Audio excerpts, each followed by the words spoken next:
मुलांच्या आणि विद्यार्थ्यांच्या एक एक दृष्टिकोनातून एक एक बोला ना, शांत. मुलांच्या आणि एक मिनिट विद्यार्थ्यांच्या हा. मुलांच्या आणि विद्यार्थ्यांच्या दृष्टिकोनातून तुम्ही डेव्हलपमेंट्स दाखवल्यात देशभरातल्या, मग मुंबईमध्ये त्याला विरोध का होतोय, त्यामागचं कारण काय? आता हे मी आपल्याला दाखवायला आलो आहे की का विरोध करतायत. अरे जीवनामध्ये आम्ही जे जे केलेलं आहे ते सगळ्यांना समोर आहे. आज हे संस्था काय होती, आज काय झाली. आज खेळण्याच्या आम्ही तुम्हाला 2000 मुलांच्यासाठी करीबन 30-40 करोड रुपये आम्ही हैदराबादला खर्च केले. फक्त 2000 मुलं आहेत तिथे. आपण समजू शकता 2000 मुलासाठी कोण करणार आहे. मी आपल्याला आज सांगतो, कमीत कमी 50 ते 100 कोटी रुपये, कमीत कमी 50 कोटी रुपये मी लावणार आहे आणि त्याच्यामधून नफा होणार नाही आहे. 50% काय घेणार ते.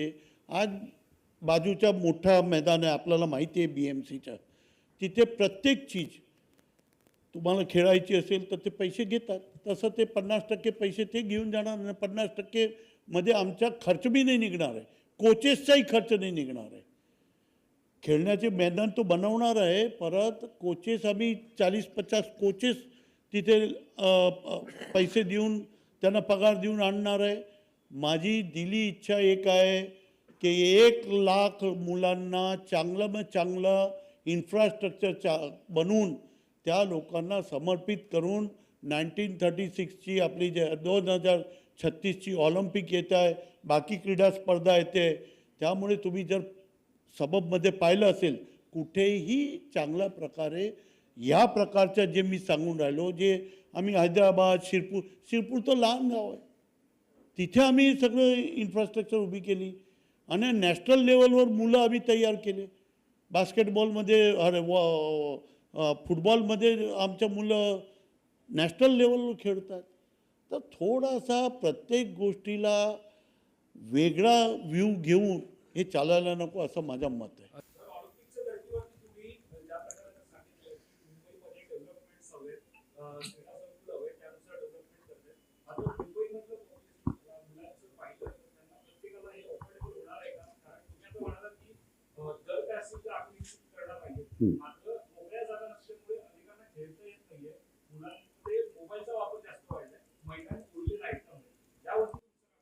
साहेब असं आहे की जर मी इन्फ्रास्ट्रक्चर चांगलं तयार करून देतो, त्याच्यामध्ये फीस काय ठरवणार.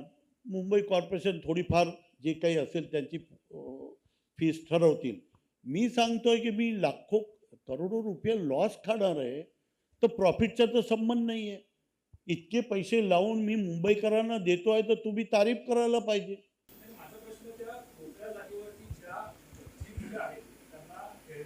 त्यांनाही खेळता येईल ना याच्यामध्ये.